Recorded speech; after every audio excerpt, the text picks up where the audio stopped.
I've done a lot of evaluations for a lot of years. If one looks at competency, sanity evaluations, I've done in excess of 8,000. I've seen a lot of people who've been guilty of just about anything you can imagine. I've seen some who clearly didn't seem to care. They were not remorseful. They didn't care what they had done. Ramiro Gonzales seems very sincere in his remorse. Admits that he is guilty in this particular case, that what he did was wrong. He takes responsibility for that. And I think that's a big plus for him. And it's something that I frequently don't see. At this point in time, I would not diagnose him as an antisocial individual. I don't think that diagnosis would now be accurate, particularly in retrospect.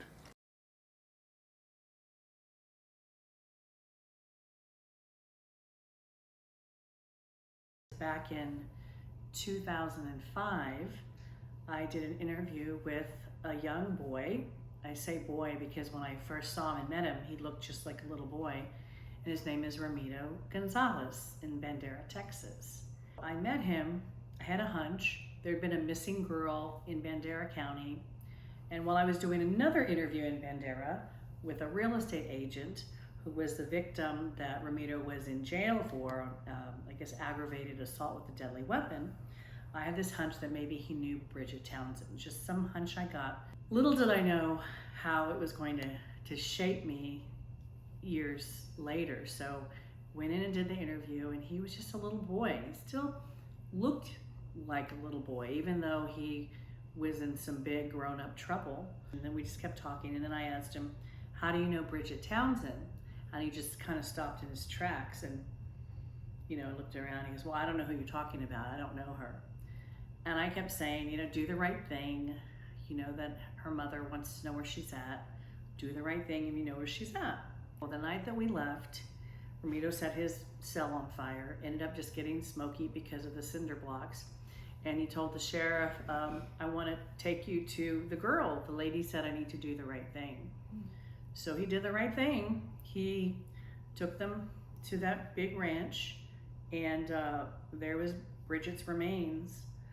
The lawman said one big rainstorm and her bones probably would have been washed away and nobody would have ever found her. But he did the right thing. And always struck me about that even though here he had done these horrific things, that he was still looking for some kind of guidance from some type of maybe even mother figure. Do the right thing, do the right thing. And he did the right thing. It always made me wonder, what if he had had some kind of help early on, some kind of structure to do the right thing, whatever that is.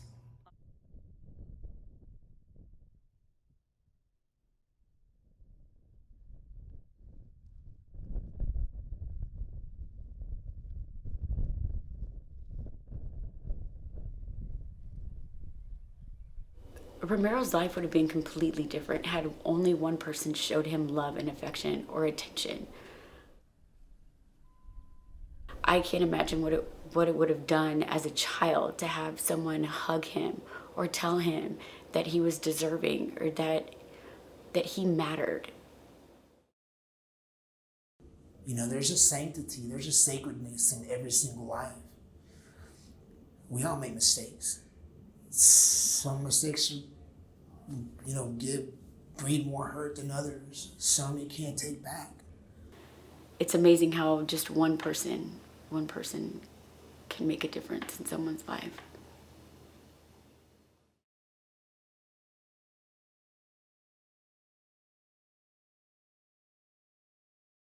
Born in Dilley, Texas, in 1982.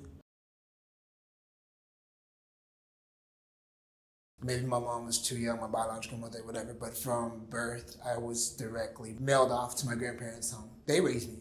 So when I say my parents, I'm speaking about mis abuelos, my grandparents. My grandparents actually were raising Ramiro and my older cousin. We were very close. I spent more time with him, probably more than anyone else growing up. And I say more than anyone else because a lot of the times we weren't supervised. So it was just me and him and another one of my cousins. My grandmother's job, she's worked at the OST, which is a restaurant here in Bandera, for over 30 years now. She's a cook. My grandfather, he worked on the ranch that we stayed at, and my grandmother worked full time. So we just kind of took care of ourselves. My grandfather was a rancher. Hard man. No room for crying. No room for being emotional. It's because he didn't know how to be. I don't think my parents knew how to communicate emotionally. And I think that was my biggest downfall. It's like, I mean, I wasn't hurting externally. It was emotionally. Ramiro, when he was a child, there was no love and affection. He was never given a birthday party. He never had someone tuck him into bed or tell him good night. He had the bare minimum of what a human being could have to survive. Yeah, I think I grew up way too fast. But there was nobody there to stop it. Ramiro was 9 years old when he would drink. You know, they would tell Ramiro, oh, come on, you can be the man, be a man. It's from like the age of 6. It was just probably when I learned to drive. My perspective as a kid was like, I'm an adult. Ramiro was usually our driver. He couldn't even reach the pedals at the time. He would drive me and Georgina in the ranch truck. I had questions. Nobody had answers. It's tough, you know, because you're searching for answers, and the only way you find them is by yourself. My mother, Julia Gonzales, the relationship, we didn't have one. Julia is Ramiro's mom. She was never a mom to Ramiro. She left. Julia is a very cold person. She's very shut off from the world. And she was a child who was having a child, and Julia didn't want to have Ramiro. She did a lot of things in the pregnancy, while she was pregnant with him. She did a lot of drugs. If someone had seen Ramiro with Julia, no one would have suspected that she was actually his mother. There was no love or affection there whatsoever. Like, he was an animal. He didn't exist to her. My father, Jacinto Sanchez, I think I was 20 when I met him. It was Hondo, Texas, Medina County Jail. His biological father's been in and out of prison and affiliated with the Mexican mafia. Just not a good person. Life hasn't been easy for any of us, and it's amazing how just one person can make a difference in someone's life. Having my dad, again, he was my saving grace. I don't know where my life would have been. I don't think that I would be alive right now if it hadn't been for my dad. The only individual to reach out to me was my Aunt Loretta. She was like, why are you always by yourself? Where are you going? Why are you home so late? She was married to my Uncle Johnny, and they lived with my grandparents for a little while. Lori was a shining light to everybody. I was in class, and Jessica was crying. And I mean, the only thing that she basically told me was, you know, I'm here to pick you up because, you know, Loretta's dead. She was amazing. She did show Ramiro love and affection. She was tragically killed by a drunk driver. Ramiro was about 14. She would have been the only positive, like, love, unconditional love that he had growing up from anybody. That impacted Ramiro a lot. It was that small little chance that he had. It was just taken. Everything you've ever worked for, believed in, hoped in, it's like your only chance at a future. Like, if you're gonna make anything of your life, it has to be constructed on this individual's direction, her love. I started doing heavy drugs. Nobody really gave a damn. I mean, when you're at that stage in your life and you're a drug addict, you want help, but you can't get it. You want help, but you're just too ashamed to ask for it. You're not making any contributions to anybody's life, and especially not your own. What do you have to live for? Nobody wants to ask me if I want a way out. Nobody wants to ask me if I need help, if I want help. I mean, when you feel like you can't even trust your family, or you begin to hate your family because you feel like they should have been there for you. I mean, I was abused as a kid. I mean, I was abused sexually. I was abused physically, mentally. I had nobody to talk to. We witnessed Julia's husband physically and verbally abuse her a lot. One of her husbands, he was very abusive to Ramiro, very, very abusive. Treated him like a dog. And that was kind of the norm. Julie didn't do much to protect Ramiro whatsoever. She wasn't there to take care of him, and she wasn't there to protect him from anybody else who was trying to cause him harm. Most, if not all, the physical abuse that I suffered, and I mean physical, I mean getting, slammed up against the wall, grabbed by the throat, and picked up and told that you're not even a man, you're never gonna go through a man, you don't even know why you're here. I mean, there's a reason why I didn't want to be around everybody. There was a reason why I didn't want to be around certain people. There was a reason why you couldn't find me. There was a lot of sexual abuse in the family. Family members abused all of the sisters, my mom, Julia included. No one cared enough to listen. And it was not talked about, it was never stopped, because that abuse continued on to the next generation, which was Ramiro and me.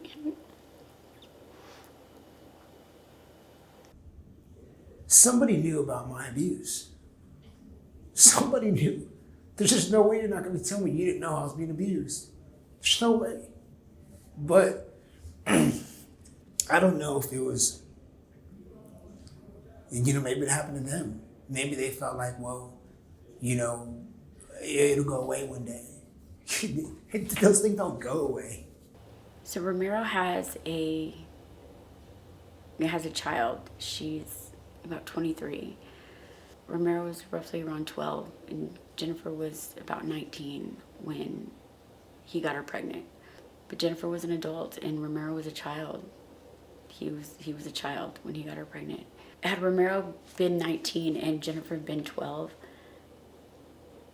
he would have been sitting in prison for a whole different charge. I was, at the same time searching for a way out. This is my escape.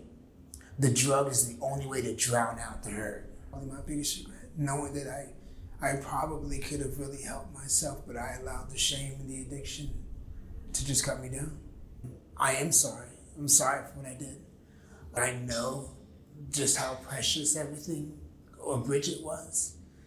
There's no doubt in my mind she had a better future than I did, a more bright future than I did.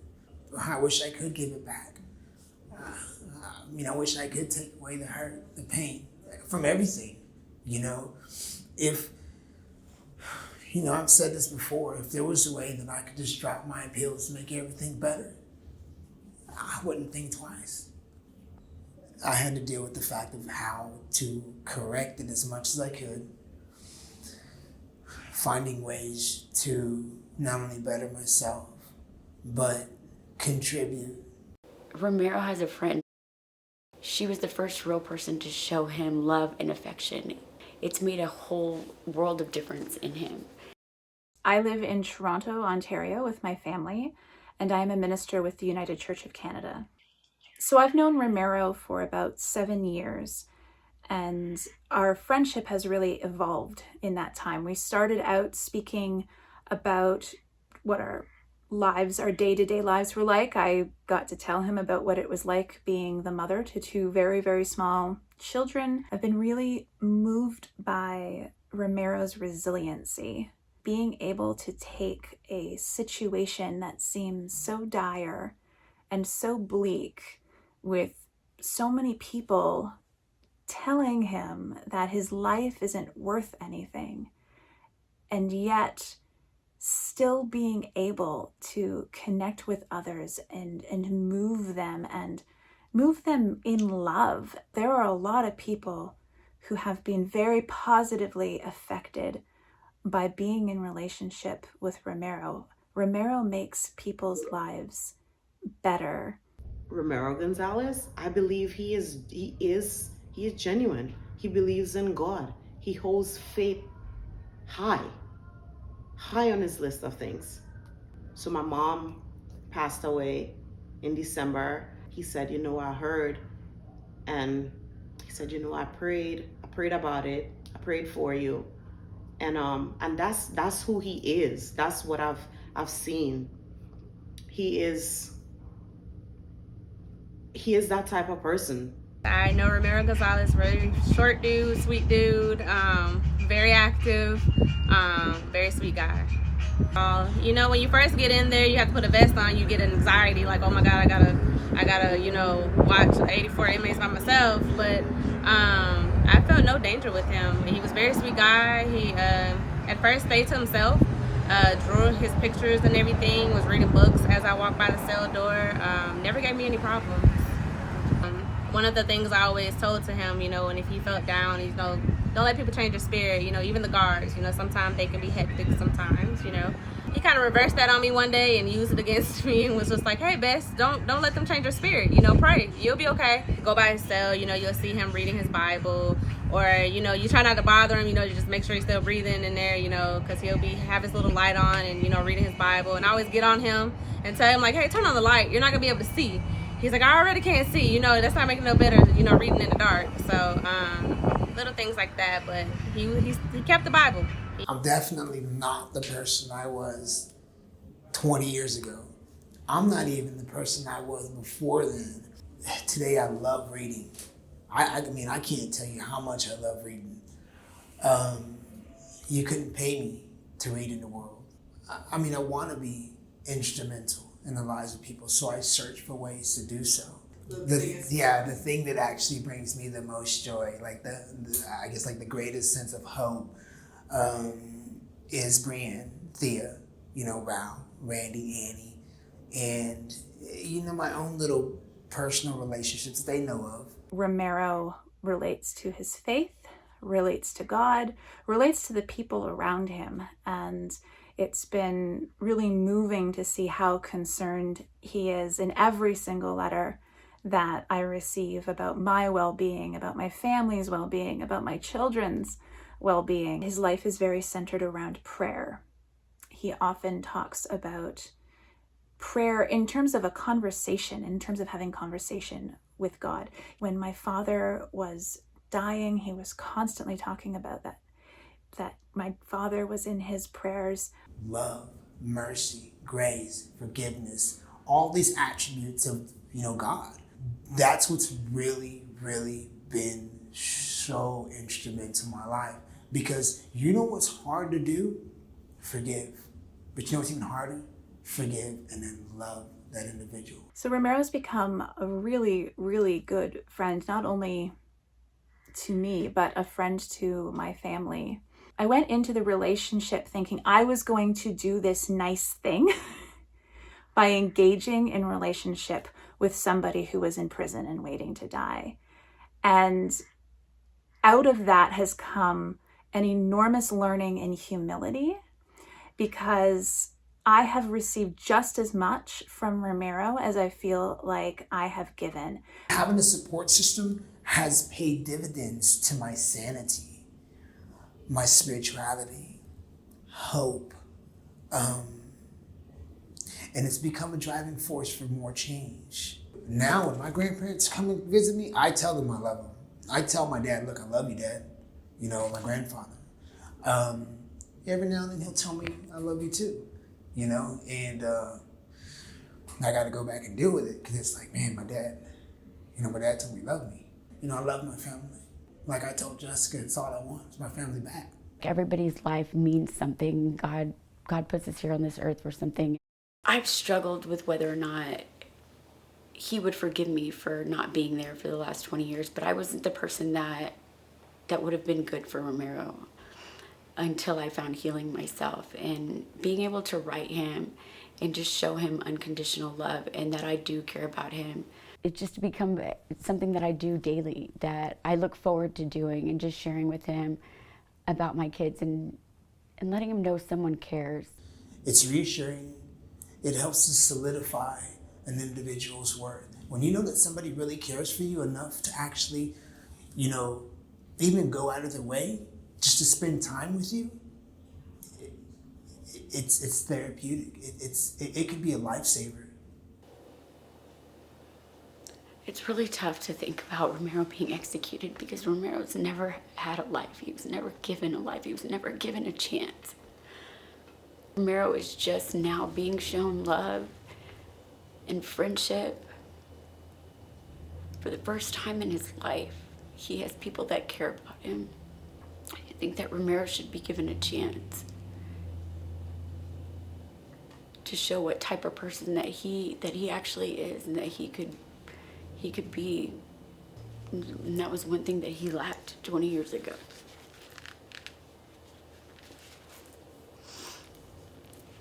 It would absolutely break my heart, not only for me and for the people who are close to him, but for the world as well, because there is lament when goodness is eradicated in the world, and that is what would happen.